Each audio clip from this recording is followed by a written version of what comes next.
a mistake no garo gbirane.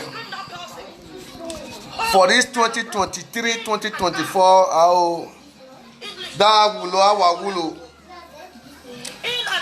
2023-2024, da wulo awa wulo. I wulo na die no. I wulo na die. Okay. Watama Deco. Deco no a story where. Waugbe. For many years in Otiwayalo, Edwin Dausa, Augbe, Edwin, who were Ladian, were Maladian, or too much in one. Wawa, call it here. Down here, Kalekwa Udo.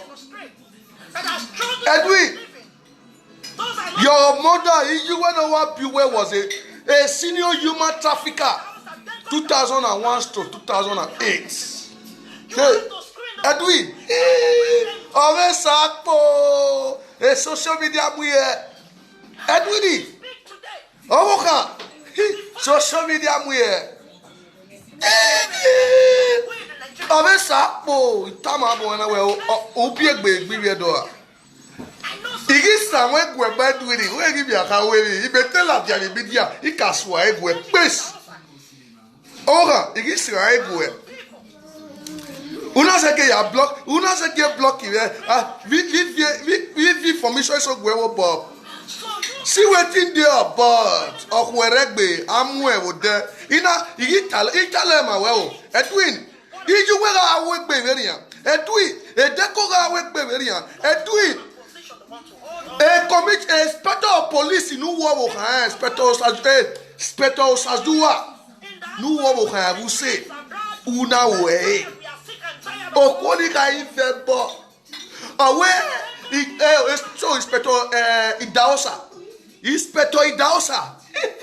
Yeah, you people should go that side. Yeah, we're putting along.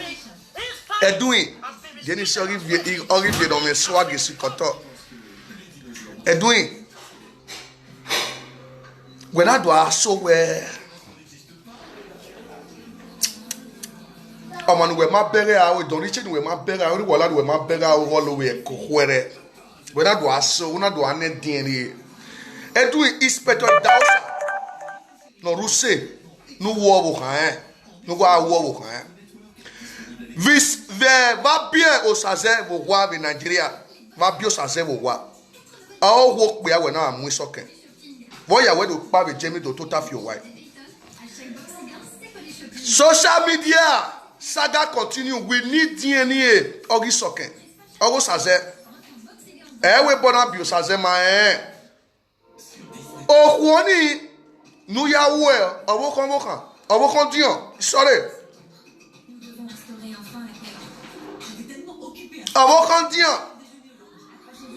Nu wo we bedroom. Wo we toilet. Wo wa. Owokan ebe o ya mu isoken la webo o ni tama wonu e guest ni ju e vioria more than 20 guests ni ju no be well no vio gear audion Owokan di ju we no be well ma vie 15 to 20 guests gear Owokan me webo audion me webo la dianu do vogon bayo Edeko, itama wena wu gbe career ne swag kalekwa we wa robo do meridian. Ikpodio, ikpe video no re e point khari enu e unu okonu o. Edwin Dausa egbeni, egbuwani, egbi Dausa ni oruwa ni in the name of say we okwere wa o. Audio not when we were by Viva, Okonorio, you want a man we year, or my walk one year. Dog we my way when I don't do vampire. Veno yam your one year. Oga we yok woni wa. Beso yi yok on logabo, on a mwemi no dio, no mugovi vitali, or jonamu, on a swan war money, on a common okay, one of the air like Germany, or Bielena. Avoka, Aga wire, war Latian where the story. Woladian, where we were a story. Yo monda ora pa wa bien. Ya to dion we bo o be vie vale legbe. Iyan no fe legbe bo iyan lele adio wa. Ai human trafficking ogun bagbe ragbe we yo mo kan. Ai human trafficking. Isoken mani de DNA oge osaze for this social media. I do it also. Wa share a video now, wa show a video now. Too much information. They really Bluetooth to you so that me I begin here do Nia a weekly point to anywhere direct so that no make an eye kinita. Yes. Nia tama where the real issue of your family when you are a big buwase. Avoka wala dia tamed yo word where a family were a froster yahin. Una ya accuse him and we froster yahin. Utero degbe we pious ye froster no me na guana. A pious in Nike time and the boomer believe a pious in ya bust or orega mo wae. Edwin okpeni me we osiere na sina. Aveta mame se video out of 60 grandchildren or that Benny when the Benny Basse walk pariaze. Owo kan hallelujah by audio hallelujah by because audio o no betu flat mu no audio audio bowe o ni audio marie o ma be audio return to flat in here o no dey 60 cars via audio from Italy to Nigeria audio na deliver CC wo 10 okay we ma no sunu woman no know this idiot. When the decorative froster say, "Kale kwa hand over here, we want my party." When the decorative froster say, "I deport of decorative here, the Canada." Now as we are speaking right now, right away, a family okay in Abuja.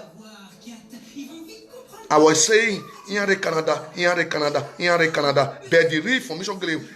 Now, I'm not the deport of a decorative family. Okay, is that in near Yamwe, a pious, no yare, a witcher, eto way of Bueku. Some media presenter come at here with top Bueku, a real Bueku, or say another domain where or Doasun, Ogen, pious, my Bueku. Pious! I bet you your way, or ye can't walk. The way Canada and the other can be more fear. Do I? At time I said, "You want to if you ban ware, one look at Benny." Audio, all work will not ye, no bien na honor we hear by. Ijoga as all say what?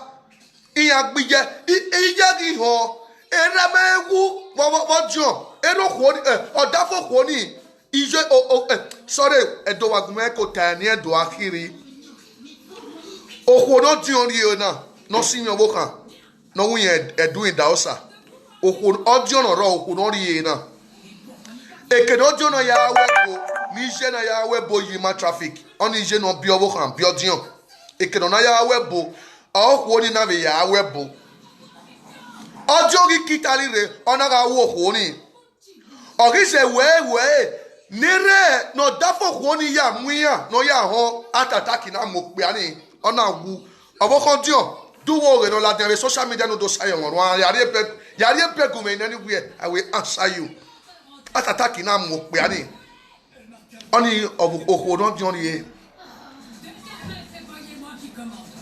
odio uga awu omo una awiye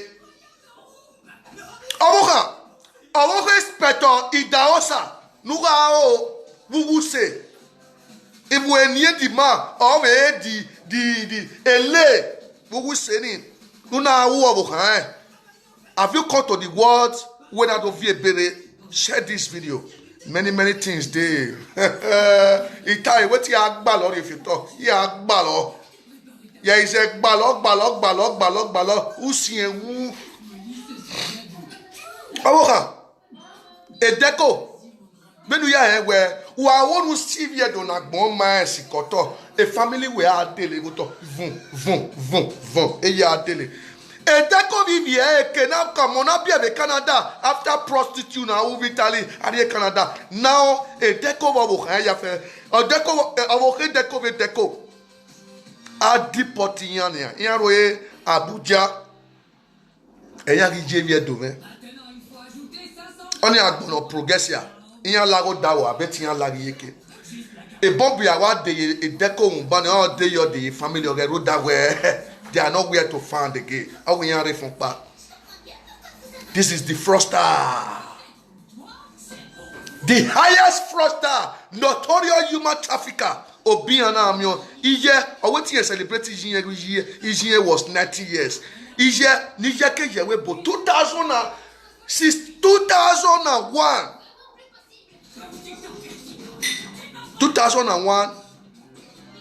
stroke 2008-9 ọmọ ní yẹ́yẹ́ viola webo iye doing Daosa to boy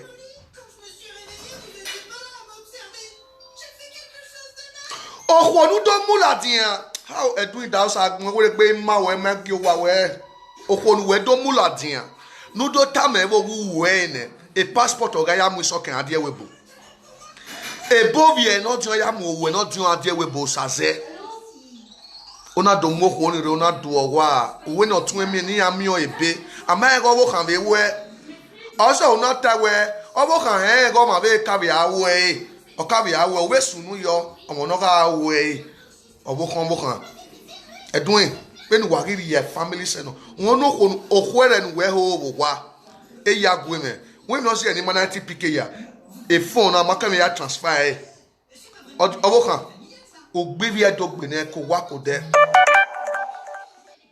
okwonu wetu zobona okwonu rogodo wetu zobona obokan na awe eniye yare ma deminu ma ewe iviedoye ọmọ náà wíyẹn gbin ní human traffic wáyà wẹ́ á gbin ní human traffic again ní ju ẹbí ọgù ẹ náà fi ọgù sọkẹ ìyẹn máa lẹ ìyẹn máa sa ìyẹn náà lẹ na wetin make you change your mind èmi náà yà wẹ́ change your mind nìkì yàsùn á distract wẹ́ òwe tó gbé human traffic based on ìmọ̀ nìkú emu lè yà wẹ́ ẹ̀mí ẹ̀gẹ́sì máa yà á misbehave ẹ̀mọ̀dán yà á misbehave ìyẹn náà wẹ́ ti yà support wẹ́. This okay, ma vie guess if ma le fi soke. No ya we so la dia Emile Ogogo do ven poyo. E di mo fi.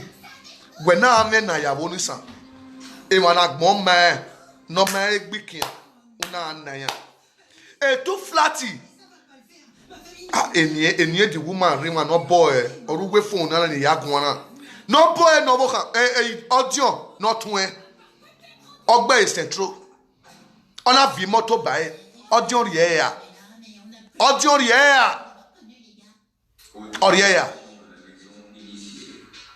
Nu wena do aso, una do aso nu we do riche gbo e. E to flat ni ya bomb no dio.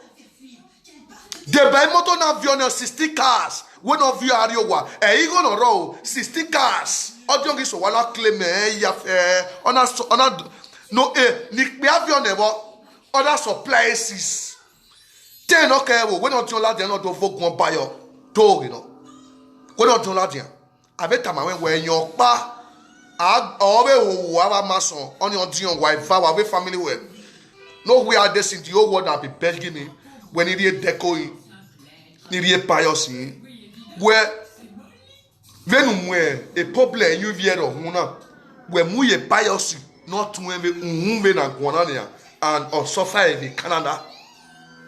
Pious wario jairi agboa atama mesebe dio wegwe obokan isore audio owa e backbone we eto we maybe or support we onwere ya ne instead of audio not ti agbo obokan gun obokan ri gwo audio gun yan we ke gbo bi okan de nwa ya nware o ya mwere ya o mwere ya babana o kesun ala egbivi edo ukaluwe family we ne. This chairman for us when your brother sponsor, he sponsored them with small money, say make he come pay 100 million plus That is person when be say me push more money. Your own cause your family way. No could forget that one side. When me I go on, I dey already God bless mega comrades. Kena see anywhere now. It's a media presenter so loud and very real. And I will hey, Mona leave Taju alone.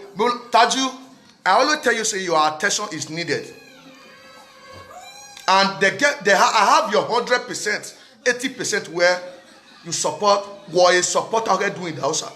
Taju Omoriyi, and you are from Igbobazuwa. They have told me your story. Ikata when you have betrayed the man. The big one was again when they are supporting. We go to now yak in social media. Taju Omoriyi, a case you west on board. Ure. You won't have information when you knock about because why? When you want fraud, you go there, Idausa, the Canada, and you they cap that money. All Idausa boys, Deco Idausa boys. They say, and if Deco say make you die, you go die. If Deco say make you cut your neck, Taju, they say you go cut your neck. Now you hold the internet fraudster for Canada. Your matter don't reach my heart. Taju, if you not deliver my money, the suffer when I suffer for POR time. I'm not POR. Taju, a case where your record, everything don't deal with me. They say that you be the Ogioba where they support Edwin Idausa, and you are they investigating you are from Igbobazuwa. And by the case where can have social media, one way or the other. Taju, a you dodge or Robekba. Now your case I've confirmed for my hand, Taju Omoriyi, and you are from Igbobazuwa, and they say you are now you be number one deco boy. When be say man, yes. And a room ya league here do the social media. And what are you gonna do it? No belly do. Taju Omoriyi. Wa ono gwe boye rao. Wa ono gwe boye rao Taju Omoriyi. Uwa ekola de odo zenu nuwele. And we call you. Upon the case when you were with this platform, Taju Omoriyi, I want to come for you. Ibuede. A great snake in Uki and Oroma Wobo and audio where Nuya le the read below. Again, almost a day affair. Even Nuya replied, Mofi. Even ke wa in Yaro. Agbomama we do Canada Taju. Omayati contest a local government chairman. Omayati contest a senate. Omayati contest a governor. Omayati contest a diaspora connection. They will not hear Nuweuna do area doing what bar. No now no league if you do a Taju Omoriyi. If you go Bazuwa, Iamwe donu wadaya. Warawu wafe or wafea. Why will not disturb Edo people? Taju, Edwin Idausa, a case of Bunoladian, a cane when I evolve Wapungwe. Even when you are more and do it, and here was you a boloa. Taju, Imana see where boloa da ni woo. Me, Taju Omoriyi, Imana, or by the Wekawari me trap, in the name of say, Moki the walk, Bambo the shop. We find out that one in the political arena side. But I don't come in where the Azigo. No one mudiaka doing the house. I want you audio. Wawa mudiaka no Louis Viedo. And Taju Omoriyi, I will need your attention. Umanare, ya boa. Ya boa, ya is a nowhere. A picture where of Avioede. Audio where Avioede. A face you were near the man face the camera picture when we are with baby of your idea. But time don't reach. When busy man, yes. On that, when you have doing work belly, no work belly, can you give bamune, can you give bamune, can no my day all of them will rise up, we join together. In my wala. Taju Omoriyi, or Paddy make one your boy well, or fair, who you am a go back boy at Taju Omoriyi look by. Why if that when we start to laugh, we different way. Magava baby political game or in saga game, bros. They go park away because why they don't know now. Don't have social media. I spent 5 years, 4 years plus for social media. Any my say 3 years, any my say 2 years. And since 4 years, Taju Omoriyi, you have been committed in this social media one way or the other. Why you wanna? Ego no roa you go the rimaroam. You go to Rimaroam. You get where you get Rimaroam to. Taju Omoriyi, your cup don't full for this social media. Edwin Idausa, when no CVM ave ladian, Erima ya bolu on sa me etaju imana bolu olusa in the name of saying that you cause this problem we are doing cause they breathe for our people body I come and mess with you onaga gwan wo no yagbe ina gele do save me do ike ave social media na o meri nu rie etaju omoro yiye o you nu na etio no ma support e o you nu rie ene but o meri nu rie etaju omoro yiye ina do save okay you mo bogie gera no migo because where an amigo they tell you omoro yiye the truth say it's a great snake now a food truck does someone born without nobody know even PFM no know. If you Taju, may you take understand, say, as it is man, now your own person, now you carry and come. Say yes, Okpedukele, you will baby, destroy the yedo, you are doing, you are solely yedo, Okpedukele. Now, Taju Omoruji, your case don't come out. If you want fight case, file now. You know, say, Froster, una they always say, I want fight case, I want file lawsuit. They file now because why? Your proof day. Your proof day. Your record day. How you take the deliver to Edu Idahosa. Everything day. Even at your family now bring the issue. Taju Omoroji. If you not come on, if you not bangbe now. If you not bangbe now. You go use that and see poto. You go poto yourself. Bros, you do nothing. You do nothing. Okpenuke betray the man.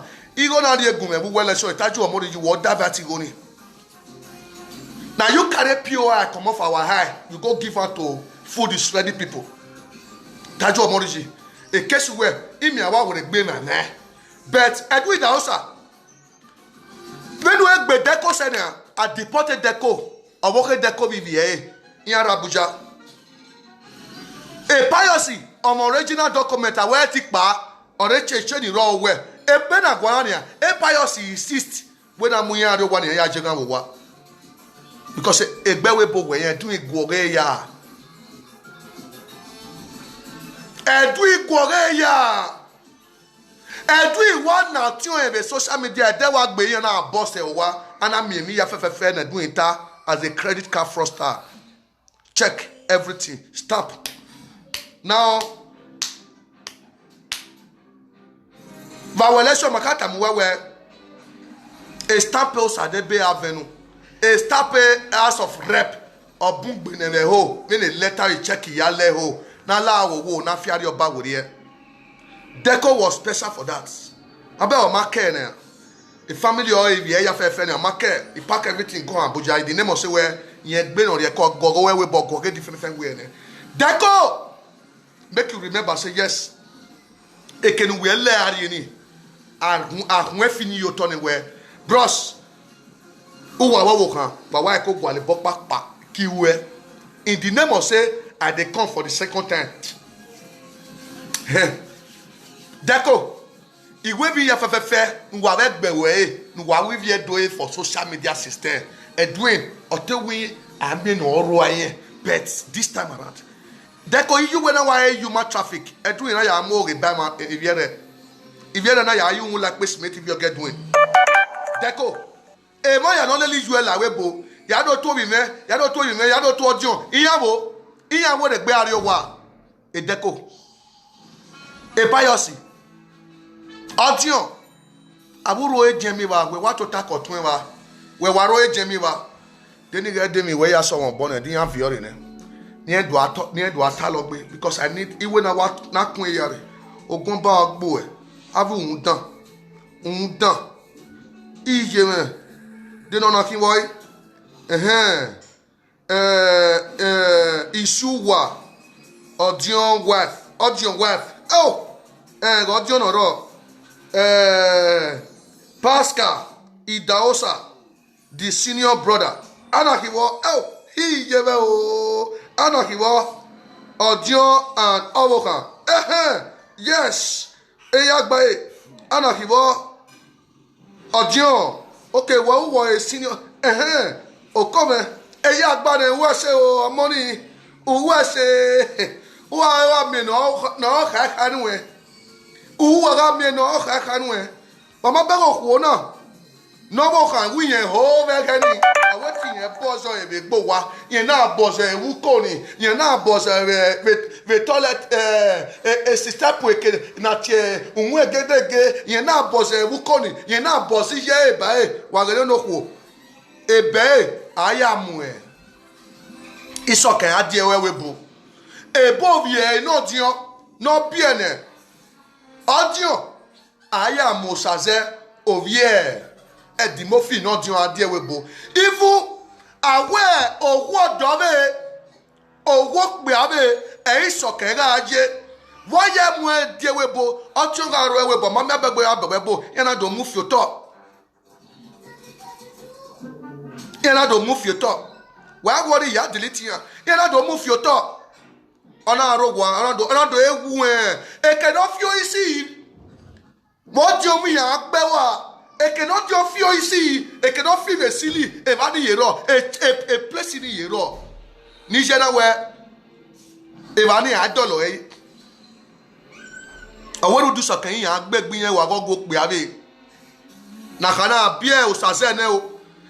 Wari go le di eli e di eli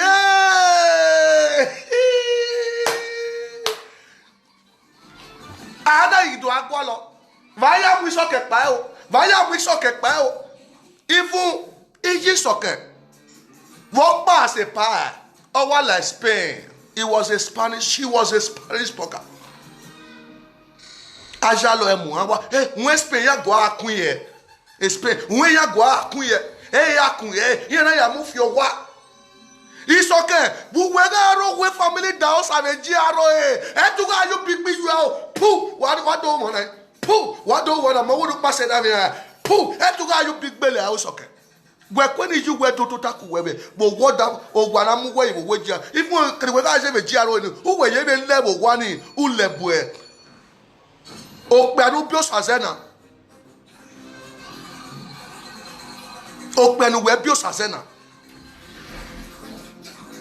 Duma bio del gbanu bio sazena vana imie we edu idawo save family oge iye na ido ayi vie nu do ari ewebo owo pere na amu ari ewebo it's okay del go pia ana do mu we in the name of say we uwu so pe ari egun won medwin del go ana do mu we ari ewebo do tamedo do vie yo when o da fond do vie yo it's okay.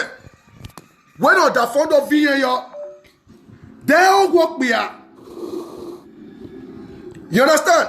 They all walk me out in the name of Segway. Oh, where am your way? Oh, yeah. Who am I your mother? It's okay. They all walk me out. And the mafia passport in Adia Google, Adia visa in Adia Google. We confirm the report to a kepa. If you ever have a friend on the lue, no way. When you go back to work, we will not go you because atrocity and we do accuse them of banner. Uwe ya nebuwa. Edwi wa we kwere ya why the name of say we yen sobo. Abi ko wa. Edwi owo inspector Idausa. Do lati anu ga wo bo kan. Do mana gele we.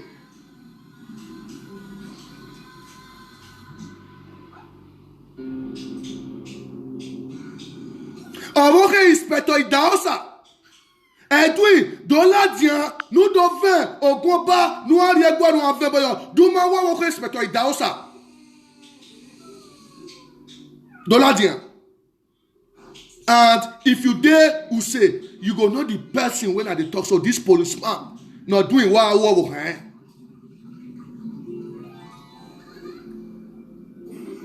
Audio Jowa, avec Jowa. No, let me let me friend the lady. Or who a lady ni, or Madima, a lady di women and Mugio, even another webo, or do not do all I do. I will be another webo, or the other body you wanna on our warm we ye. A baby doing the house of a more on our way we again. While the family no do agwedo gwa, the formation reba by VSC. In a way, I say, suppose we are doing the house at the home on my time. And we have we accuse the bar, we accuse the bar, and doing a family way. Only a kinia wadu kebo hampa.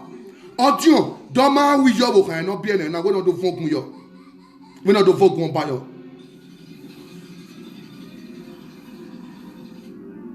Audion. Doma we yo wo kan.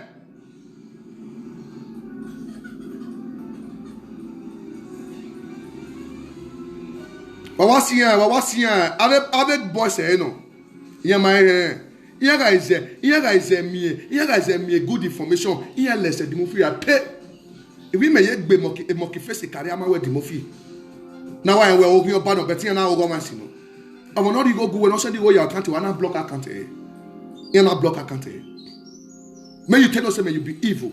Person wey say money can give you say hey social media president I want you to a government not block account may you know a bomb very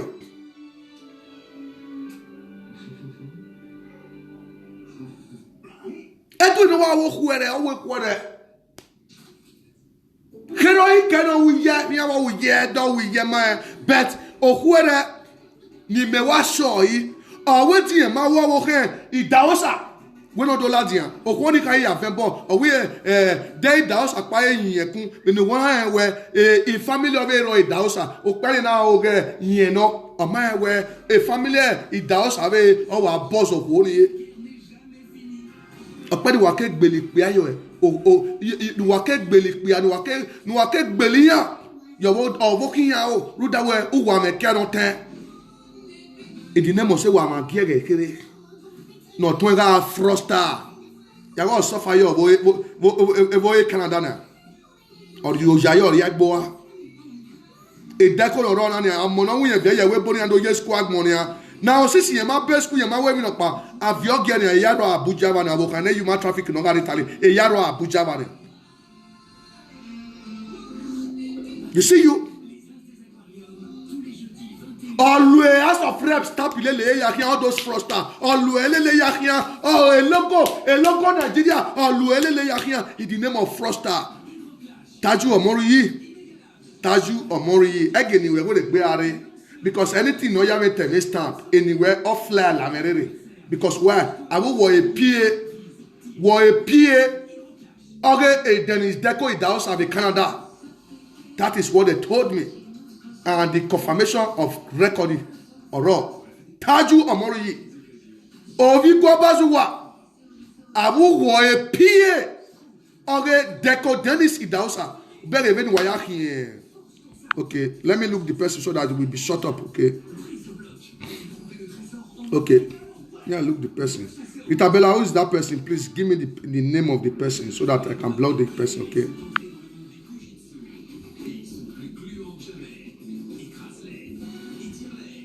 Okay, you can give me the name of the person so that I block the person. You understand? Taju Omoriyi. Ubele veni wayaki POI. You see? You see the way when I say POI. Now you dey pump Edwin Idahosa.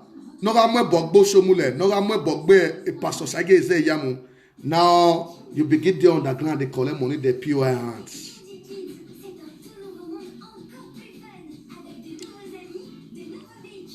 Okay, Kate Eunice. Okay, no worry. When I see the message, I will block. Is it not Kate Michelle? Is it Kate Michelle or Kate Jonint? Okay, don't worry. When I see the message, I will block her or him. Okay. You understand? Taju Omoriyi, you know what we ma. Also, I don't know me gonna accuse we my man no sunu. The presentation of the lad you understand? Where Taju is a nice man, a man, grease snake. Eyes in here. Taju get many eyes on this social media. No ya operates. Many eyes. No ya tap man. Anybody no man. Oh ya tap any affair. A Taju gama oni. But Omaladian and he was sponsoring. Oh yeah, Tiam with Pastor Sage Eze Yamu. I surprised where Omanoga Arovia Enogi. I surprised where Enogi got where he had 400,000 from Taju. And go to Yasiyobo. Because people call me and tell me that you see that there.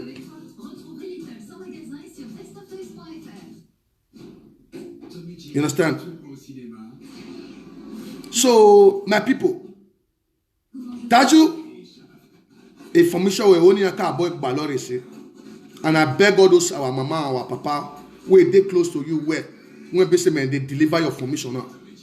Taju, for inside this election, so you understand, for inside this election 2023-2024, Taju, I'll be telling us, I will see your performances. Where I be PFM. My leader fair hold you. Your even the last video where my leader do so, your voice, your name even did the video. As this, there's the green snake under the green grass. It on top of Iviedo when they diaspora heads. Taju, they say now you they give a doing money, make it tell you sort of good and do people. And your voice record day. Now you be the PA of Deco Dennis Idausa. But may you, if you really get power, we will see this 2020. Where this guy want contest so. Whether that's 2022 or 2023 or 2021, we will see him. Taju, you don't use us for this social media. For nothing sake, say man, bros, we not seek bele mommy. We don't know say man, get the part when you get transfer go. Your record, I say may they prepare man well. When they bring your matter today, are not that. Taju, are not that your matter. Because why? Me, I fed the throw away. But when the matter can't really come, where? I can't really say, yeah, Taju, you are a green snake under the green grass. Bros, no worry. No worry. And this social media we dey. We not run. No worry, Taju. Now this social media we dey. We not run. Okay? Now, Edwin Dausa. When I hear police, you are moving man away human traffic. When where issue where is a senior human traffic. Of okay, Deco Idausa is a senior human traffic. Audio not when a human traffic or a guess you need to have your audio where a yaw of your so audio of your so gut of what continue now. Even a girl not dead, not better flat in audio. On a vie moto bae, not your marié, or ma maré, or ma bien, or marry or ma maré. Again, each way we have a guess, or go back to our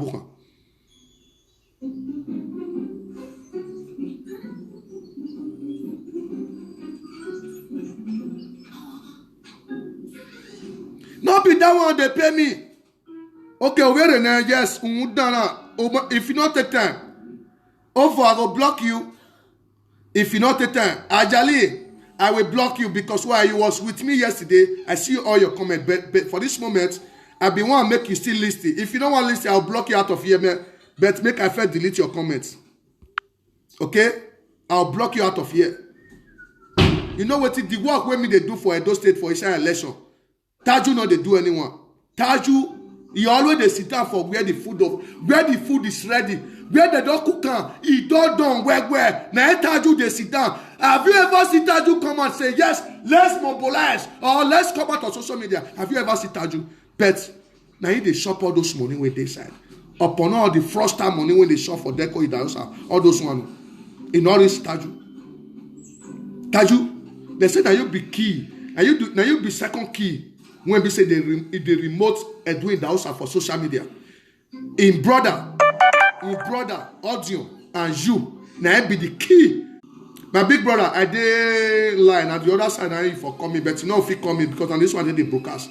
Taju Omori, I will be back later the day. The matter go end like this now.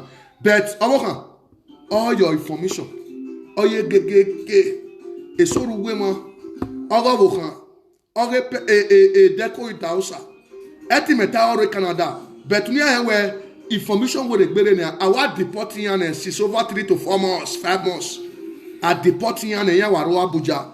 I work at Deco Idausa Kivier. I deporting and Canada. Yaro Abuja, Yawaro Abuja now. Nina Kuana, Yaro Abuja. Okay? But the main issue of maybe a human trafficking in my where era must stop una do claim credit where my where issue where aware Edwin Dausa ije no bi where no wa bi where adan we o ma where human trafficking human trafficking no how many girls follow her come when he come dey visit Ojon when she come dey visit Ojon for Europe how many girls follow her come Europe when follow her go back Tell me. When my own brother you get a move where? When my own brother you passport a move where? Eh? Mambere e manoma sofa ya newebo. O do agun awe when I lotare when I wanna a passport ya muere. Aya mu obukhare. Aya mu owere. Was a nukana game and lotore. Was a nukana game and lotore. Family of fraud. A fraud passport. Oh, he deco dayosa. Yari Canada. A fraud. Aya muere. Ovoke Dennis. Or your wife. When you say you fuck for bedroom, you fuck for toilet, you fuck for kitchen, you fuck for upstairs, you fuck for audio matrimonial bed. Now her passport. Now they take carry your wife is okay. Come Europe here. May you don't know the kind you dirty, evil human being you are. You hear your family. I do that, sir. My back away. A passport to one where do amunyaga una woni agbe aya mu obokun were ne o ma be sia we oni go ni ya pe vegani ana mo hore now a passport to yere ya mu obukhare e bogo yere ya mu were o sase edu wala do lati e we na gbe ebe because openu kewe okwere Inspector Osasu wadu ga awo obuka ebu se no aye ki asien boyo we Otu egotion oga awe iyo buka oga awe era buka na do nwe gina era buka stroke ya gbe apatoso ya gbe we no ya gbe ni gba Dawo we no ladian we no bukando ladian do ma no do verbo dai to jonga awe ewije dai to dion oga awe ewije o wo we no do fogun ba dai partition no gbiye owo kan dion e ogbe ere owo kan dion dai partition no gbe we no ladian Barry White to kala dian si Very well to call and see do azu or since so then you can go a picture when you ya read the fake accounts. Now I go deal with you. Guy on our whole yamwe or nya passport in a yamwe oboke doing dausare. It then now you have your picture like that. Why worry? Then you can go omono be comment now so that then you go along then you go along. Why worry? Mona leave my make I find out. You know, say I get a computer for you. You full everywhere. Mona liver, Mona no worry. Mona liver, make I find out. You understand? So that no making where yes, I not be doing the house. Me na computer wizard, aging making money onto the truth. We they make truths. Matter. You understand? So manote matani ekese so are manata are gie do ya fe na maune do mano do acclaim where in yari ma se wote do and in agboro e wote ya we go continue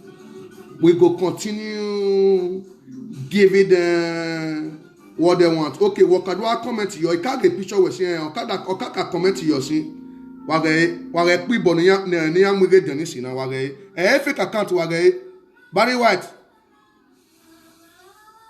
wage ekpibo ogun ba agbo e o wa veje abe man doing daosa e man doing daosa if you do why me no be surprise me say wage no ko no gbe no mo ready the yoga wagun family doing daosa maybe a family why me no be surprise me say Mambero kbe ni ayu bi solo awola dian ve gwa OZ family do it daosa ovie san the boy ki ovie san ivie do nu wala la dia do daosa te gegbo ejo iya te gegbo ejo and ovie san OZ boy even the person no the boy that we PLL na my old friend based on the boy na very useless lazy boy. And we yen legbeli bia. And we yen visa. And okay, this work a visa where my boy, woman sentiment, why with a boy will wa, doing ya team way of fishing or why you will want it. Not near Billy Hop. Family do it also. Help you go pass obvious son. Now, do say, he say make it go representative for palace. The family organization. Obvious son. Doing it. No, you represent no, we no you representing in the palace. You say your group are for peace, Itro. Yes, we are for peace. Okay, since when we begin to make this peace, have you ever seen say Edwin come for social media? Because we say if we dey make peace, we tell you say make you stop. Make the peace continue. You know one stop. We go come out for you. We go saga you. We go saga you. Intro make you listen. And not say you don't still come again. Now what we talk like that? Himself evil John us talk that word. Say if we gather, we talk to that person, make it leave matter. If no one leave that matter, all of us we go gather. If no one go bet on all of us, and when you fair give in wicked points. We no gbé deco, we no gbé deco wo kan, we no gbọ́ wo kan if you don't want to na. O vie me passport we webo, can I be we webo ke ya, e ya me passport. Bro, never call me, I'm online. Please, if you are watching me, don't call me on my WhatsApp. If you want to call me on my WhatsApp, bro, don't call me there. Are you watching me? If you are watching me, don't call me here. If you want me to give you my WhatsApp number, I will drop it there. Okay?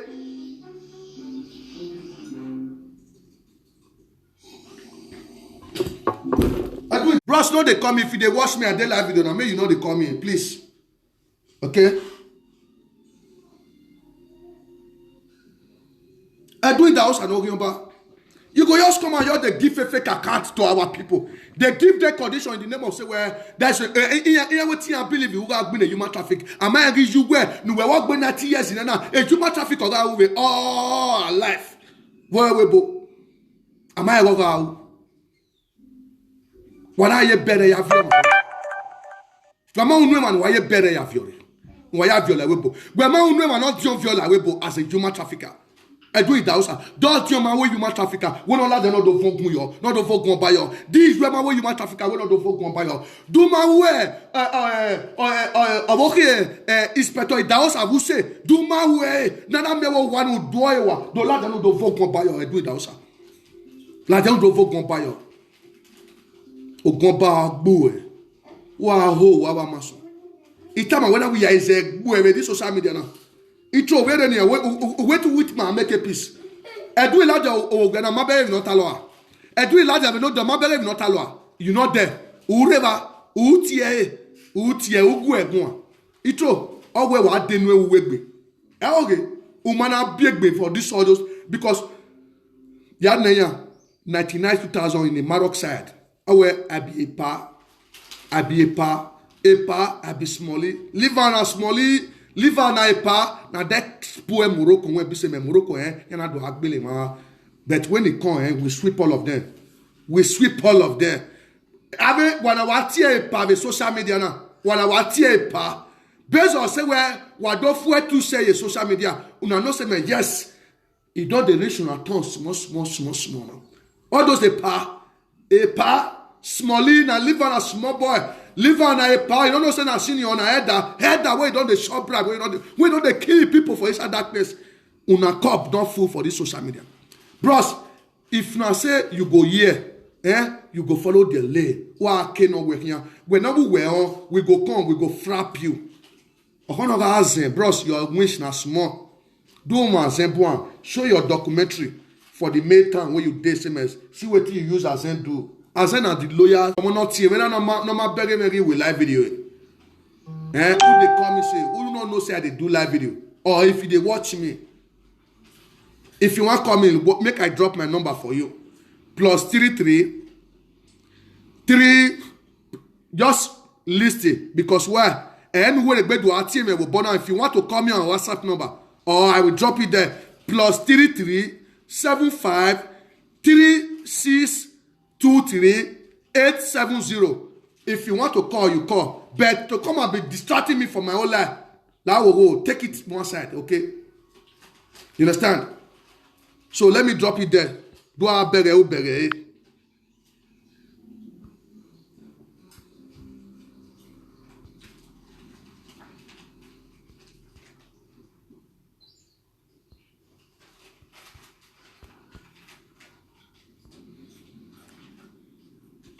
So if you want to call, you can see my number. You can pin it over there.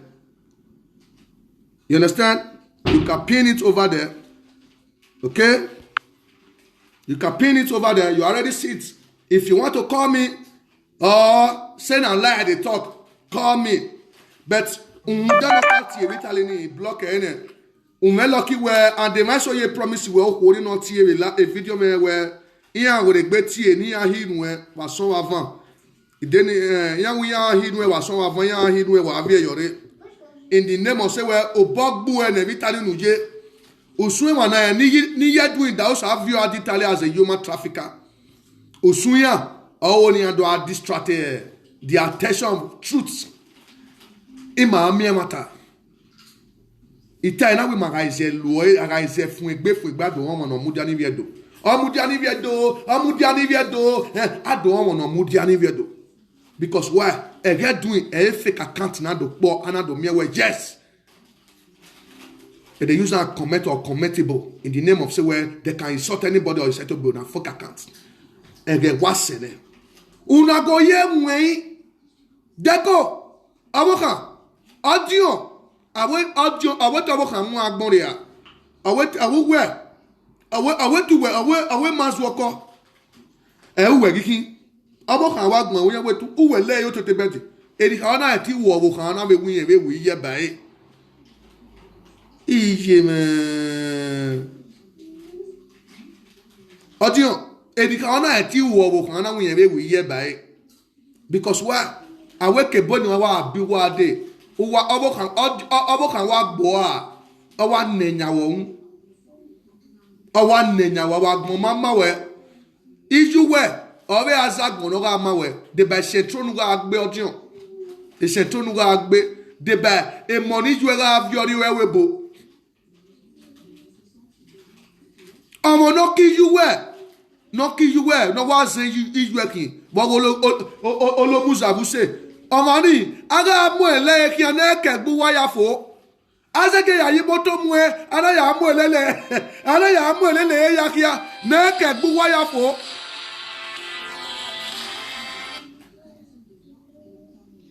hello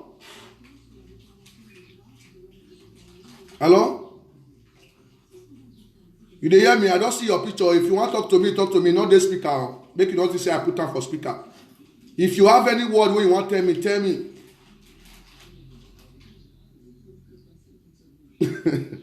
Itro, if you call, you want to talk something, you will say something, please. Not call, hang up. Okay, please, I beg you. Because I know say the main issue of this social media of the thing. Who are worried I work for many years. Hello?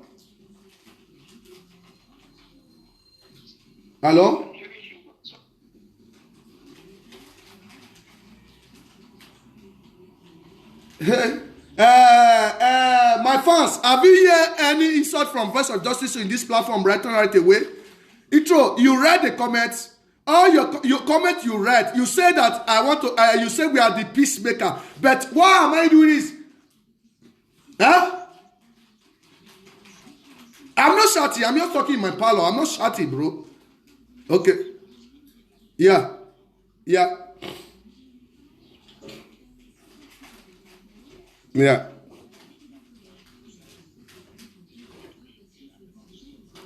No, never. I've never come to you on your program. But if you say in the political arena, I'm with you, I'm with your door. In the political arena, they're your door. You understand? Okay. Yeah. Okay. I think maybe for saga. Yeah.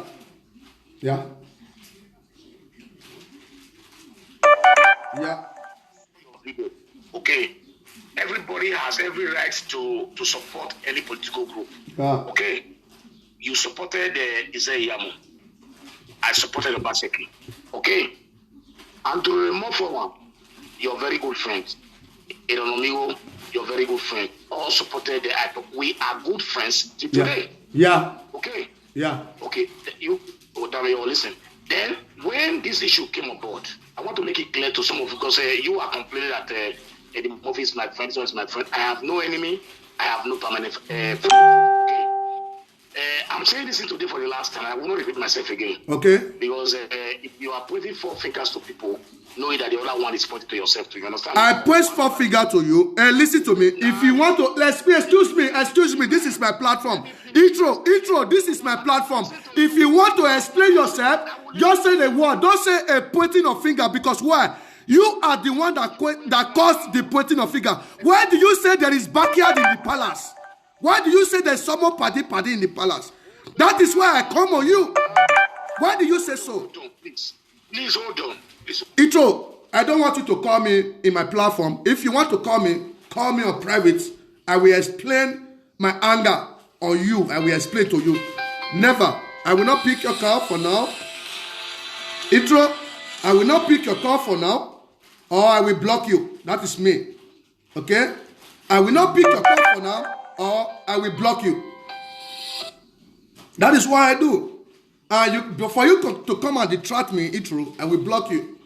Don't bring in the political side to the saga what Edwin have caused on social media.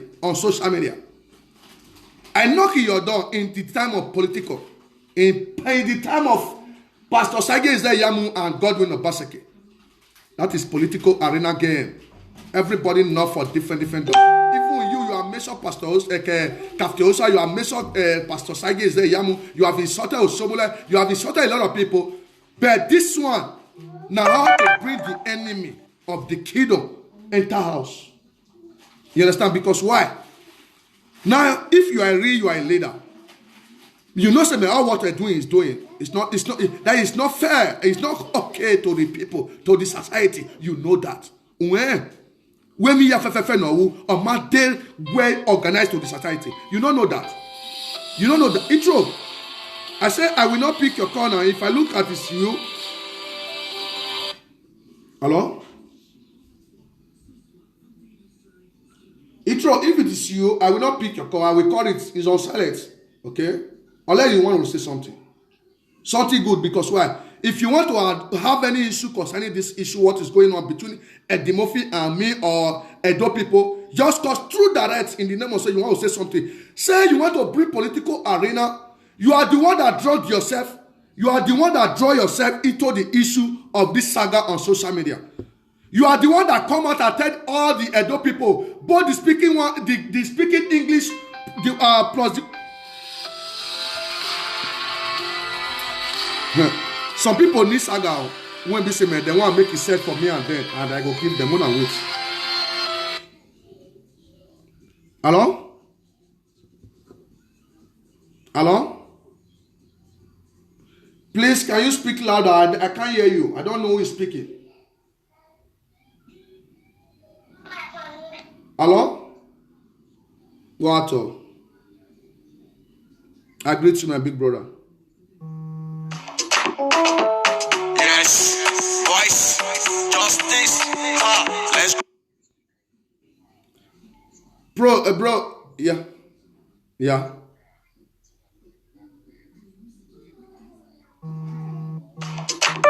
do you know what is here? Yes, voice, justice.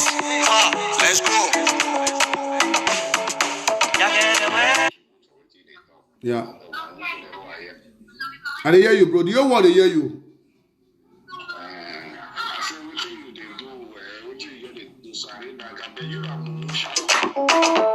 Yes. Abel, please don't call me on my phone right now, right away. You are calling me direct number. Don't call my direct number. You have my WhatsApp number, okay? You understand? Because why? Some idiots from Italy. We know them. Those are the Edwin Daosa boys. Now, so they even tell me. They say Edwin Daosa don't get fans for us. They say Edwin Daosa don't get fans for this Europe. We don't watch and we see I'm saying the truth. He not get fans again. Yes, voice, justice. You know see all those evil doers. I don't block this one. I don't block you, the Chris. Ogomba Gbera. We did not unblock you when you the Chris. You understand? So, my people, the main issue of all, Edwin Dawson, my Agbele Egbeya. I want to tell you, it better na person when be say me I want make I reach. Call me after I finish my live video. Because why? A case where someone about I will a care the Murphy Dawson. I will want Mudiane. Admin, tell me who is the motherfucker not me ready so that need hear you about it. You understand? Because no babe ni ahini we agian ave shoroti ne do iwa kokon bo vitale. Ave shoroti ne do iwa kokon bo vitale. You know see that they don't come out, but we pass now. Magbera vade. Edwin Dawson doga we ye. Nijwe waka ala do amo no kijwe ana ya vie bread ne vio kane vio gadede na kegbe we ya fo Edwin Dawson ikwo bonu ya ze uwe ya fo wo edo una wo wo kon tun otun na be wi yo bo kan ona be your money ona biele ne abomination family abomination Ijobo kan odomo adomo tun egini ijobo kan kan na bozo ogbero bo kan ogba partition ye egbe dowo we no do vin yo we no la den do tawo we no wala la dia yitubu musha ko because why eri wa ya get the mofi bet u wa ti atame no lawa le ono na ji my sister ma asile odu ya as your boy kukudu isi evo ya si evo unless you be weird. Believe me, can you imagine this crocodile human being? We are TMI human traffic. You are the biggest human trafficker. Or 20 you are not seeing you well. Or no muni go ne vitali ya fefe. Eniere ma e phone na ya we video na magume na need a Bluetooth yo. Emiya igakpe more than 1 hour. Women are aware. I want to celebrate this year. A family in our do via your kedo no I do via your I'm with music in your I'm with the record your because all we say let me say 1 hour 30 minutes to 2 hours. No why ki ekino ne boy do and they are very Edwin we buckets one. Make you say maybe or what do we no a family a yoga even with anybody no me young one day or not dem your bon e tam wokan if we have audio now or ya tam wokan where or na wa be demi no mo so even with all in cause or see ya koto go nwe cause oga na ro jemiwa go nwe cause oga na ro jemiwa where biggest human traffic. The biggest human traffic in our time, you know. Hello? Hello? Hello? Yeah, please. Who is this? Hello? Yes. Yes, your attention, Taju Omorigi on the line. Your attention is very, very needed. Because a formation where can record the way you saw about Abu Mudiane doing Dausa. But who cares where to buwe where Kawaro Bime as in the name of say you already betrayed me. Pure from the day one. Where is the new one? This is your first attention. I'm waiting for you. We got finishing it. Who are dear? We got finishing it. I'm a PFS second in command. You got finishing it. Taju Omoloji, you will come now. Ununiyata ugaita gwene. Ikbodio when I send the gume. Ununiyate yani fefefe. Umara wrong more Latin do clean. But for this time around, I will go a PA already doing Dausa. No one look if you do. That is why Yes. I went them at do awu nu besie. E ma ro na wi amudia ke we ni anvebo. Ni anvebo. Yes. Our confirm and the audio record were all right from the political side. Those say now, waro. Okay. So I will call you later the day. If you like, ma go later. Utieme. But for now, yes. Okay. Yeah. So that is why I respect you, Taju. I won't let you speak in this moment because your attention is not needed. He may draw away attention where the name of say where are we go there doing that was a believe do go mue no ya sheki do no ya sheki do what you want to the platform Taju Amodeji from Canada. My brother, where go war you. Now you they feed me. But your attention, your informer. Every time I'm already aware, Taju is going to come in. Omagre vana wo ye tieme. Ikuono Italy waje. Ne. A story, a topic of that doing that was at the Batu and Nokbia. Wa areva no ho wa no hulo yo wodore no border for o gi ene o da fo na do hu awu abu wa ho awu Italy waje opare jemi e favor Italy and the quick wa he story ni u wa gbegwe for many years. A story ni wa ho u wa gbegwe for many years. But osomo bone first of all oparo unwe ga doing ga wi o ga we Owoke Inspector Osazuwa Wuwu say, you know that very clear, loud and clear. Unwe Odwo wani Edwin yenge ga adu egboni ona do amuoma as in social media. Ona do amuoma a different name in social media. Yeah? Iwe Maya Taju etu weze geru le na. It don't tell when I define you. It don't tell when I define you, Taju. It don't tell when I define you. But I say yati we by myself. But information where our mwere ina gele de mu pa ga mu were ga na do e care social media na ma su anywhere. No ho. We no e believe do say ibu ya se gbe God no ba se kini yen support e do e gbe ene. But o ma e gbe Taju one day. But when your matter come out, yes, na say yes. And anywhere kala dey na social media 2 to 3 years, 4 years. Taju Amodeji. Me na oga we wo we go pass. Me go here and doing that also. So my papi, we wa amwegbe ya wa so ya wa go a prove where you are all Taju. Okay. As a green snake, who do all green grass. A prove where you are all Taju. Utaba and I will come for that. Taju igaga we nigu. Igaga we.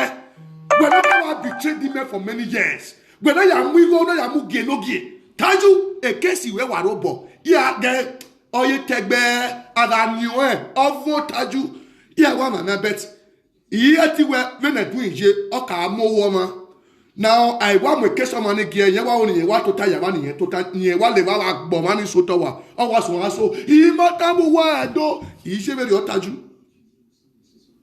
I'm a well-trained officer in this social media, and I'm well registered in this social media. Both the music, both the activist entertainment, I'm well registered. Okay? But I will come for investigates. I will play all your information finish first before I will call you. Because information is what and the two way a Taju or two way money. Nuya where I wait him a man I'm doing that also. You are we now Taju.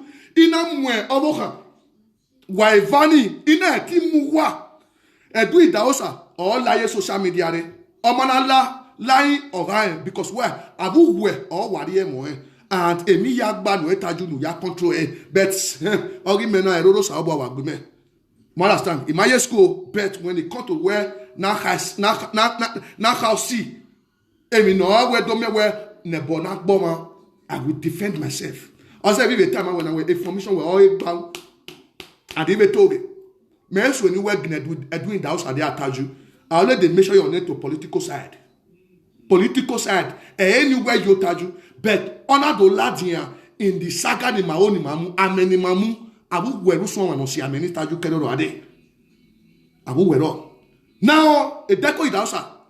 Ugene we Owebo or twin what twin while Ligay and una do view of Canada.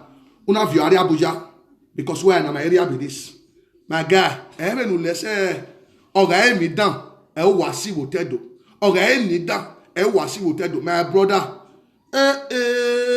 but on my midnight, no marvel wotedo. Agbe swear deco.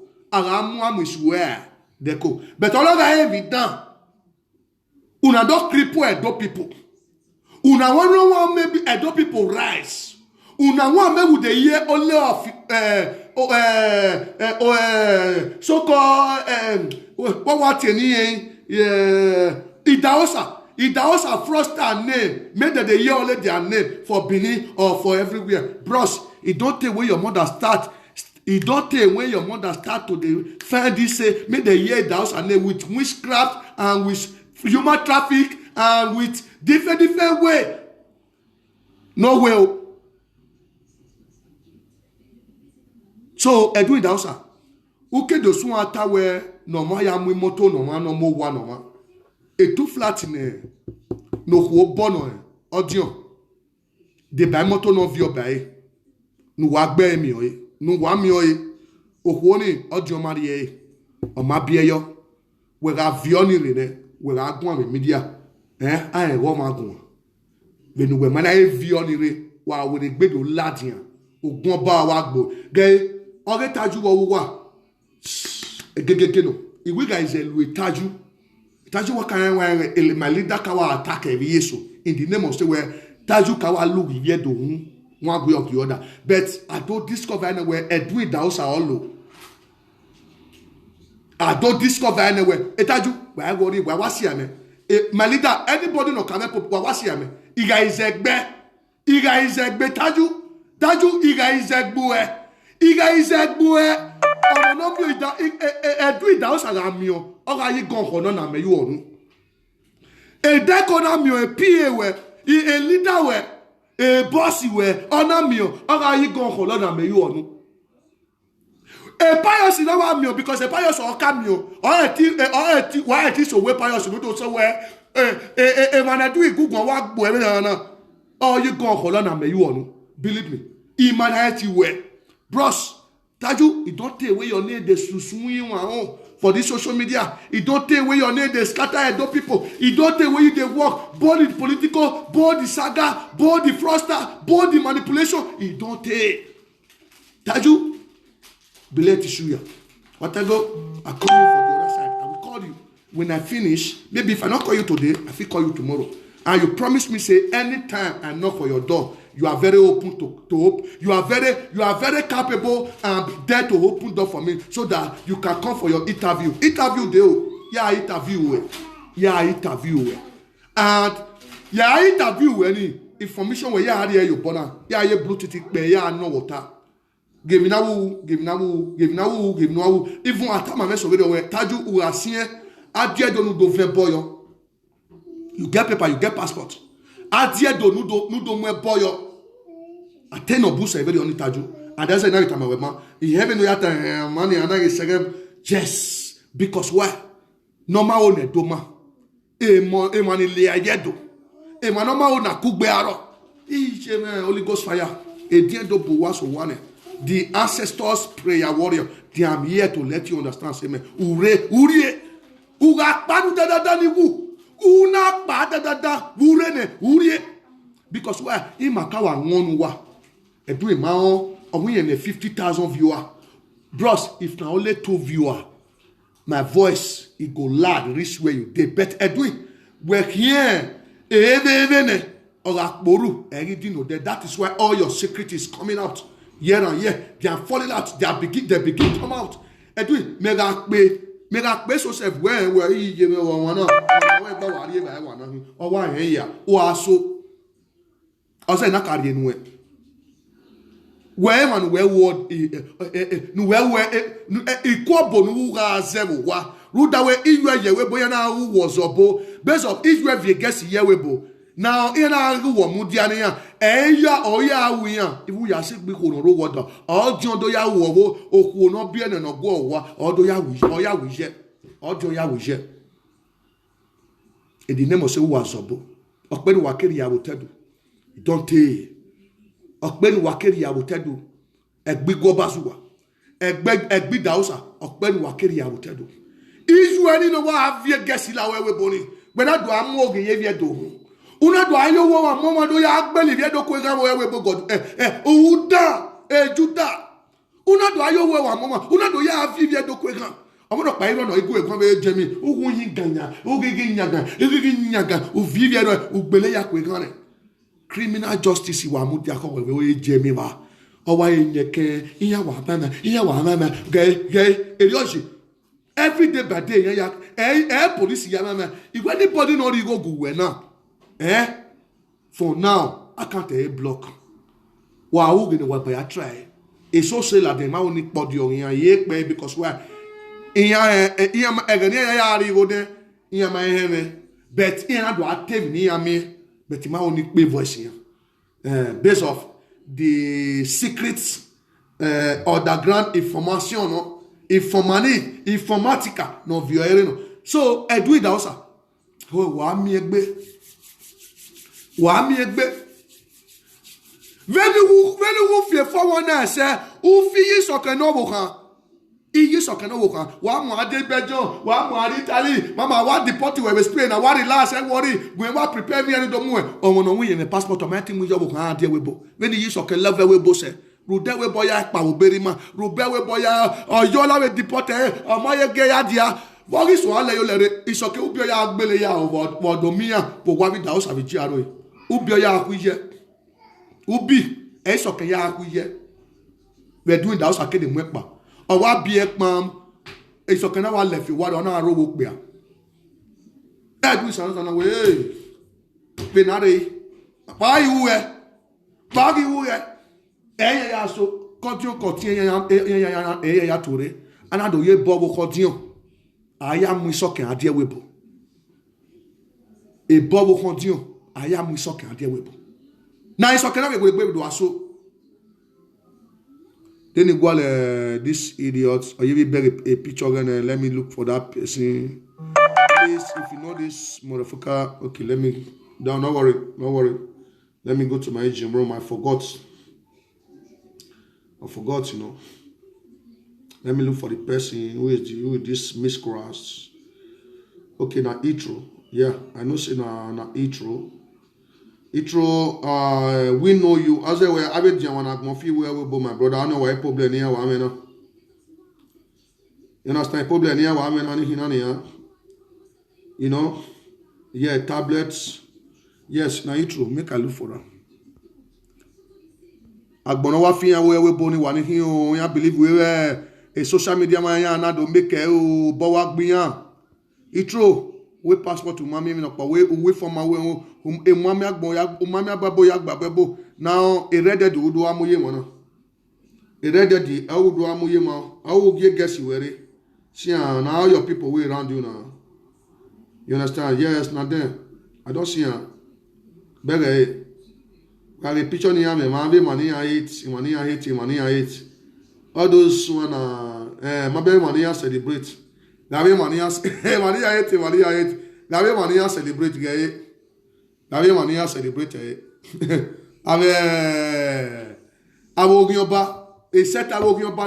So Edwin Dausa, it might pay me on way. It might pay and the money pay and the might transfer or boom bets. Ijue with human trafficking, or we a maviomo of yours 20 children. Guys, uye kanya a money. Ijue ga avioreni. Yado to jen we bo over yokpa. Yado to jen we bo over yokpa. Yado to jen we bo over yeva. Ya avie yare. Ya lele with the bear. Lele with the bear. Ogyoba. No go back better bijuwe. Pious, aburi oja koa obetu Edwin Dausa. Atama menesi. Ito awa Pious. Eria mio undamu wegbe. Eria lobi yere, ama lobi yere, alo yerare, ama lobi yerare, odo lobe uwegbere. The heavy jealous. Odo luwe ware. You understand? area wa mi wu da me gbe pious àwọn lu igu o waya ili oila you understand aweto waya aweto ila itro you know itro ekwe mu we edian wa no man no me gbe kan ba we do amere that here a platform a presenter like you oh man no me ogi uki for ogi for vitali va itro e ba we ya mwere that here platform a presenter like you itro na gbon pe we bono ko lesi itro e ba ye we mwere that here presenter like you na no wa maso wa be you are Uda no babe ge picture no mu yo picture ra mu yo we no mu rede di yo ra na hia wo mu rede di yo age itro ge ko na mu rede di yo bere we wo rede di wa bere we itro be du ho wo ase uda no babe itro igari lowe iye wo wa se edu ifie no je na wa se afie ne fiete wasi efe mi ya fefe na ra mewe edu imai me babo ya gbebebo webo edu igbera adia o adedia o wona do gbe ya but based on honey o ka me character betray ya ni neme we o ka me character betray ya ni neme we in the name of say we edu Inspector Osasuwa, una wa we una do mwe kone edwin. Otwe gondio, ona ga wiyomo, ona ga woviomo, ona mwe kono ovie na ga bielene, ona me ga wiye bai. Amase owu eni beso wiye bai oso etu ka tevi na me ga ni wa memia. Awadi onwe ka be gwe kinani ya egana ya si ayo aga dobe gani odi onwe ka be gwe kinani ya first to do it not the pay in ya pay way back ovi you na do pay way back but okwono ye biele nu okwoni e passport oga ya mu da ayamu isoken la webo okwoni e be ovi no bie nu ayamu ovi soken la webo osaze isoken we do boyo ute do homo saze ni do mu ekonu soto ute do han no saze do mu ekonu soto do ve boyo de kiamala wo because at time me se very where we we bie adan ye tu we owo pe ana ya ahimia we di mo fi mu ya re we awo wo pe ano owo pe no pe ani de abere we ye di mo fi ma megbe no ya mu are we bo no pe ani de abere we ye e di mo fi ya jalo we amu ade we e di mo fi to the total you one or take the total you one but frustrating the we bo you understand. Also, a passport no we the main intelligence officer in our investigation our screen for Jamie there. Una go hear am very soon. Una go hear the matter. Believe me. Itro no me no gbekin o man no me no gbekin irede do ogbo ohun we itro we worry motobu we omu we wa we obam we why go we phone Itro we wa me gbe kan bi tale we wa we phone to itro you can't step your fatherland one way or the other aga mo epian ndo ye nu ta nu eta also you continue miserable we leave you for that miserable because why a frustration law o keke na agbono re mi ta owo pe na mo ko wa owo ga de owo ga da ne owo eti owo to gbori e lagbo wa ogun ba gbeju itro irede do ogbo onugba no ari agbon se itro ge wage dian no ma no mu irede di yun wage nwaya egi ye no wage o teme no ga we metoge wage wabe ke irede do geja this is itro ge bere ri tro no a o ma no me no gbekin aye o ma no me Ogogi for where we bag mama we. Wa gira. Ovio modan, ovio moswo. Gay. Govio moswo. Wa govio moswo, itro no moswo. Gay. Itro no moswo. Oya vie monokwo we koko no oya vie ladian. Ana bada avie ladian wetin celebrate omono gay. No bo kan ri alesia. Wa bere re picture na de no. Okwo ri alesia. Okwo no ya we a marriage e dede. No kwo ri alesia. Gay esutu na no gbada.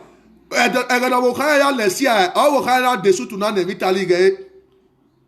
Esutu na no bo gay. Esutu na egada bo kan na alesia. No bo kana lesia vitali ne no bo kana lesia oya de sutuna ne esutuna ye gbage wa we sutation no agenia na to ge nia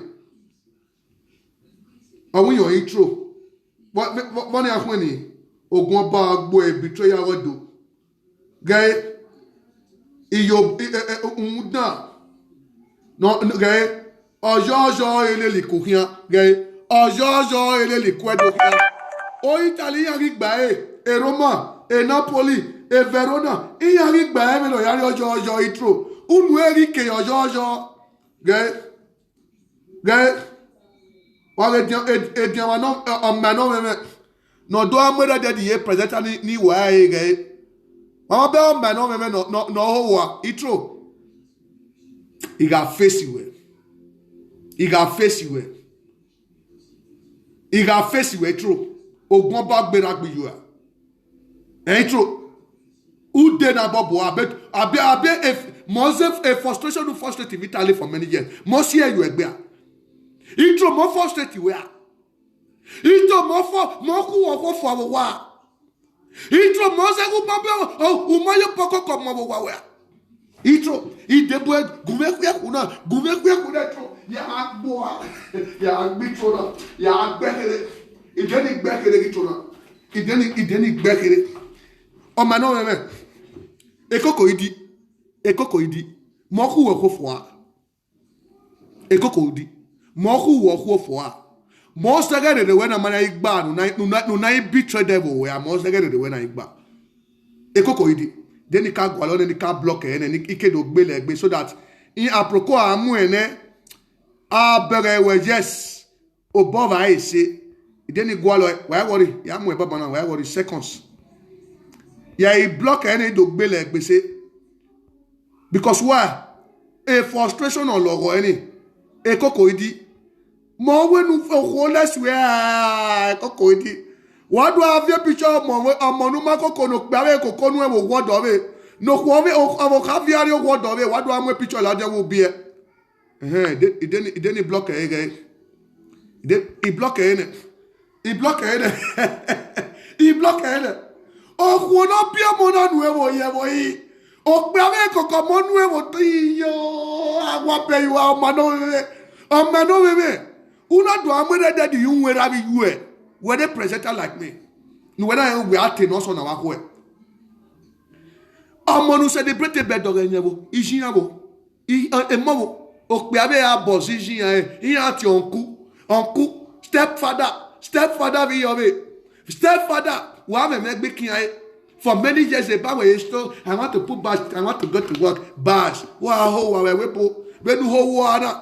A 50 euro, 30 euro nuga me uto kai expire. Intro, I want to police report. Intro, I want to do this one. Intro, hey, you get person for everybody where they shopping at the bar. Intro, come, o mari me boy agbebebo, imuna na do mo.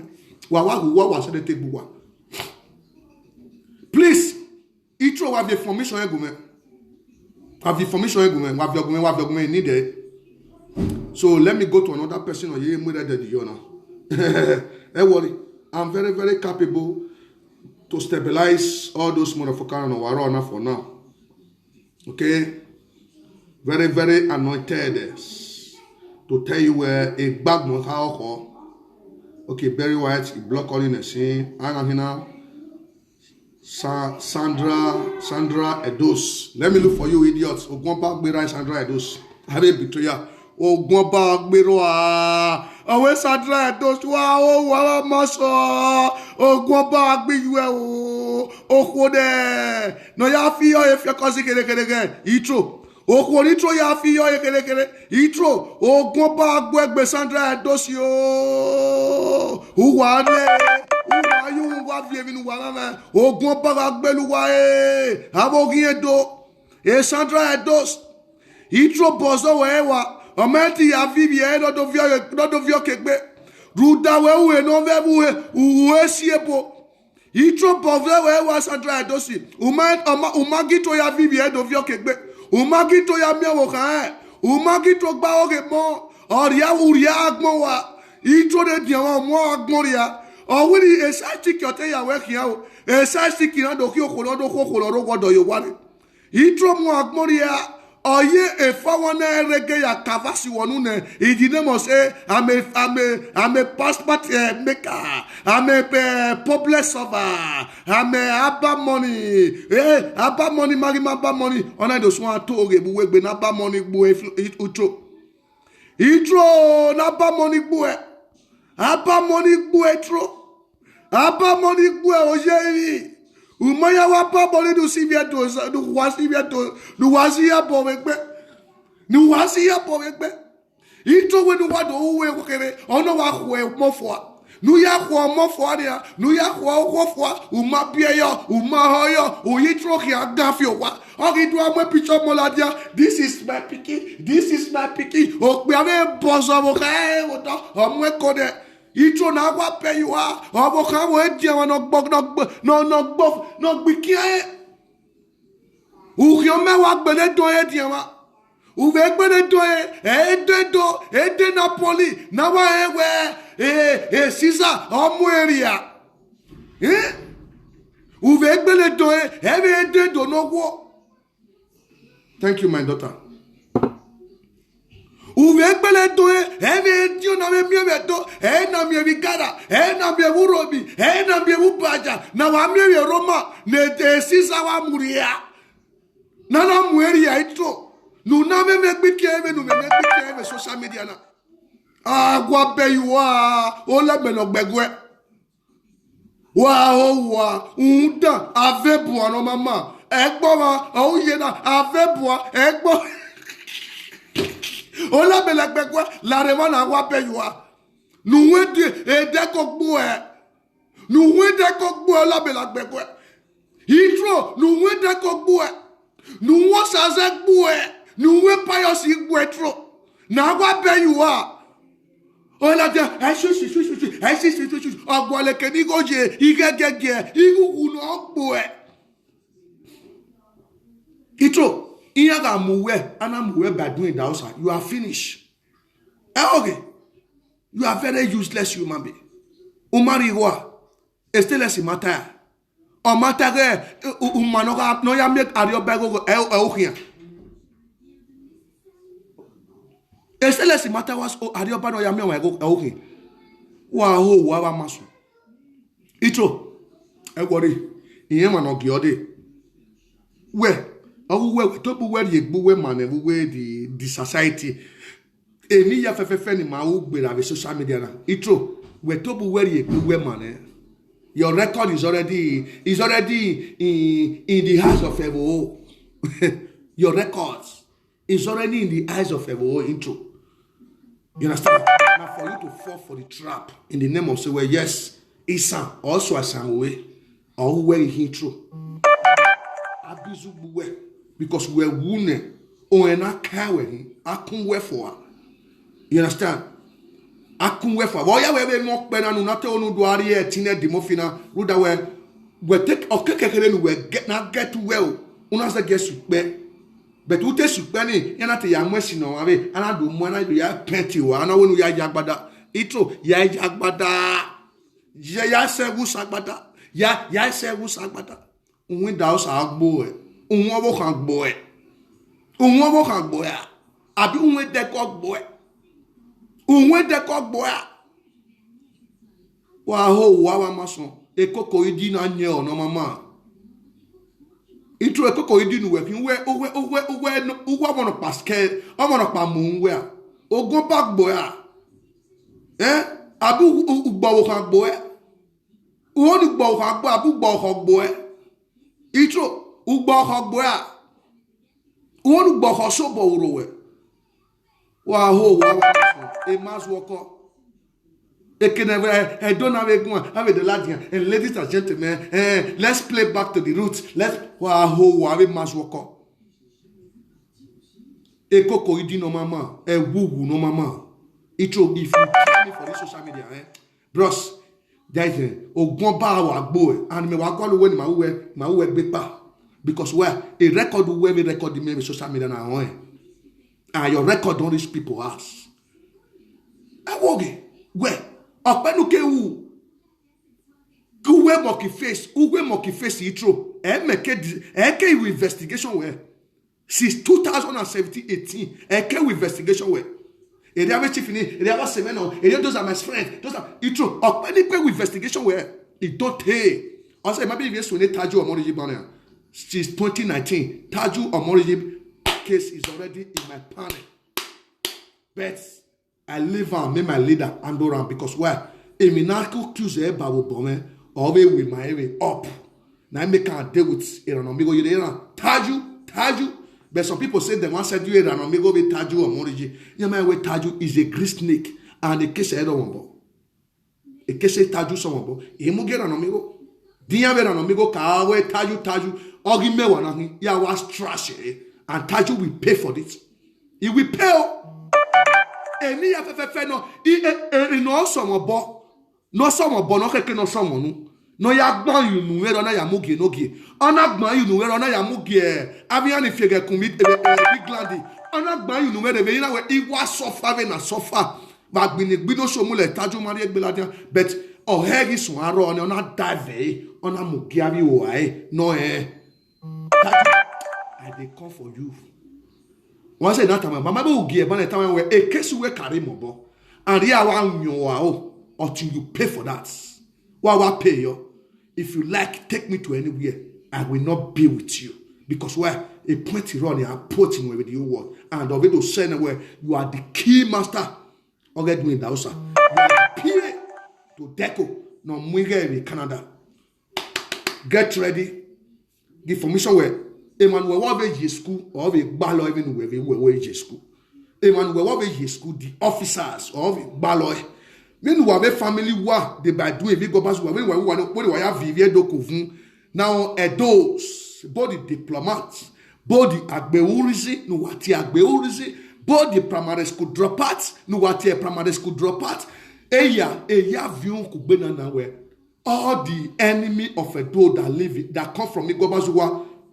Unwa wayama wayamu ni wame ke no if your back wae where eri hallelujah because where uwa must to me no hallelujah gbe ni tro ha yi na o halavuni bet Tájú awugbe e gbawo e kese va we obi me e kese va o we obi me in the time of political arena case of why tagbe this one no was obona audio we wa de lele benu ya tamedwin ya gbo na even in so be sesege na edwin do agbere na veni ya tabe edwin ya gbo na edwin ya gbo na edwin ya gbo na e ya gwe mo audio ya gwe me ide ba o gboka erije because why o so be sesege ni ya be aru so wa no wa be ya social media na believe me. But at the time, so no seven bonania, ya treat any. Tájú, ya baba, ya tiwe, mana tiwe wakutana, ya bames awone. When time come, I will call you. Tájú, umana mwefun I will use 301 years in Okaniga doing. Neka seni me, I will use 365 days. 365 days. 365 days. 365 days. Tájú, you got to bomb me. You are going to pay me my money. Okay. Tájú, all my labor of labor as to take divert to the innocent food is ready. Not do via Tájú, you will pay for that. Tackle say where a case where or what's on body. I'm coming. Near Cabo Duana because why? Eminiado ya mo later. Near do talo kwa the media. Taju, you don't go fear escape. Ure. Thank God where you are from Igobazoa. Even when I do conclude where all the loads it didn't fit where all their drive. In case a bonala the height driver say, Taju, I will drive you to the made the ancestors. See, I drive you where Siva. Yeah, I drive you where Siva. I never had drive you ever. Who I supported you, I will drive you. Agarigo gwe just igimana hi ni mayak ba mesa won. Una drive, una avion, and that's no what 400,000 years, 500. Now, Taju, we are just coming for you. We go drive you. I go, see, I be driver. I don't drive, follow Bobby's well. Believe me, I go drive you. I go drive you. Make I leave you for that because my wife say make I cool down now so that make I 4 years for Taju first. Now I waiting my wife, they tell me, Taju, I they come. What I go? I'm coming. So, I do it also. Ijuene human traffic. Ijuene human traffic. Otwe ne human traffic. Otwe ne centro. Audion ne centro. Igo no mie ohoni no betu flati. On a gbeyo. On a vie 16 cars. On a vione. Audion a rien sisi wo. On a deliver sisi wo. On a rien 10 way. Oya vi moto nire. Oya mwetu flat nire. Ohoni ma bien no ma hone e centro gbe. Okay? Wa wetu ugwa ugbinigbine centro. We are wetu ugbinigbine centro. You understand? We are wetu ugbinigbine centro. Audio. E manu ye be ya mure. Nwado asiyan go ti tomorrow. O e jemi wa e kesiyan e ko bu wade agbaluwa. Kowokan ọmọ náà yẹ passport ọwọ́ kan yà mú rékè yà kọ́ ọmọ ni wà mú èkéṣì kún ọmọ wa ibi gbọ́ bá sùn wà ní wà mú èkéṣì kún ọmọ wa èkéṣì wà sọ wọn bọ́ ẹgbẹ́ ìdáwọ́sà àgbo wa gbẹ̀gbẹ́ ìdáwọ́sà ni unless wà wà kó wà láì fọ́npa wà kì í rókè gbé yìí wà wọ́ wà awúwà máa wò ní wà bí ẹgbẹ́ ìwé ẹ̀dọ̀ fún ọ̀sì àpòtà náà rẹ̀ ẹ̀dùn ẹ̀rí yẹ 400 ọ̀gẹ̀ mẹ́ 50 ọ̀gẹ̀ mẹ́ 15 ọ̀gẹ̀ mẹ́ ní yàmú ẹgbẹ́ ní ayára ẹ̀ and yam we been here time normal. Okay. Eri 200. 110 orige me. 110 yam we been here time normal. So my people, I will be back later the day. In my pa ihoe. Because I will prepare obungbe me e file la dia. Iga podio mi amwe yo igun wa wa hun zane tun iwe gbo edo. Uzane tun iwe gbo edo. Kiye ke gbo e ko bo kan ke ya. Kijo wo kan ke we wa anguza iyan wo ti ojo wo kan o wa du egbe ni ojo wo kan ni iyan ifani p10 ojo wo kan e usa no we ando especially audio because why iyan je wa afie kesige iyan avio ni transfer like Germany iyan avio so Italy iyan avio like Belgium also now we are working that code house to we yan you traffic we no do vogue by your. Have you seen anybody that come at nobody? Now waiting the be now be that. Froster. Now who ke Pius in Canada? Pius Reagan Wowa. We not gonna. And I have medication that they are doing, you know. Or tune suffer your adumadu body. Or tell when you mu kwambiere ona imu kanton. Or tell na e degbe na boss Pius wa. Or ya Reagan or which or a chiro we. As we are speaking right now right away. When I aware inspector Osazuwa, una ya inspector Idaosa, una wo una bole. I went to be mwekone. You wanted to kill that policeman. You say, I went a policeman in the street name. When I get yes, doing what wo you know, e mano mudiano. We are take boa. We vote they said there will be the testigo. We no kaye kwanya. There will be the evidence.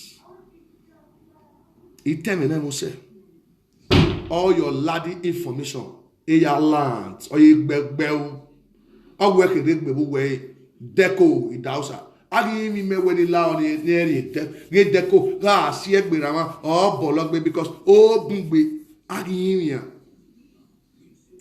mi be deco we na jena ne e deco we pious agi mi na ne pious awa yin we ovine e wo na otion e omo e fegan. That is what in your family determine. Where Edwin Dausa or me pious fegan. E o ma ve e wo na social media Edwin Dausa. What go we igbovo no. So Edwin out of 60 grandchildren where that family gets as Idausa family, Edwin, the wish where Edwin chop for Bele, wish of jealousy. They say now right from the day one he start all those jealousy. Because why? He begin to do small native daughter for house. Begin to do small thing. Now he begin to fuck another man's wife. He buzz up, go the buzz one spector Idausa from the area. He buzz up that woman, buzz up, give him belly. Edwin Dausa is the senior, the second one when being brother, when being senior, when now that one supposed to advance him. When being in twins brother, now that one supposed to advance him. That one no, now that one I first start the matter how to fuck another man's wife. He begin to fuck mama, fuck pikin.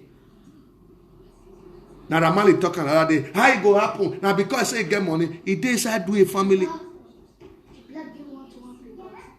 Okay, I'm coming. Just a second. You understand? Mlalamari, why you go fuck pikin, fuck mama? Doing Dausa, in your brother, twins brother, don't they fuck woman when he marry for her, so he don't fuck him mama, fuck him papa. He don't fuck him mama, fuck marry that woman. Before he go the friend that woman, when Edwin brother when he marry now, when they with her for house. Before he go marry that woman, Edwin brother don't they fuck that woman mama. He don't they fuck her for Nigeria, fuck her.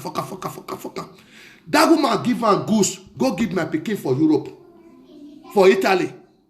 Now so Edwin twins brother when be the senior one. Now so that one as he reach there, he begin to fuck that one too. Fuck her. When they see and say, Mama call the verse say, why you go to fuck me for Nigeria? You go to fuck my pikin for Italy. Now Edwin can carry Edwin senior brother, twins brother, he can carry that woman, carry her go Jamie. Edwin can see the fuck her for Jamie. Now I make Edwin say he bust on her for bedroom, he bust on her for this side, he bust on her for this side. And now that woman paper, and they bring their family, they concentrate down for Europe. Enemy, my people, and they come back. We are not worried. We go talk them later. Now, so we talk them. God bless you. The truth go come out. Edwin, and they come.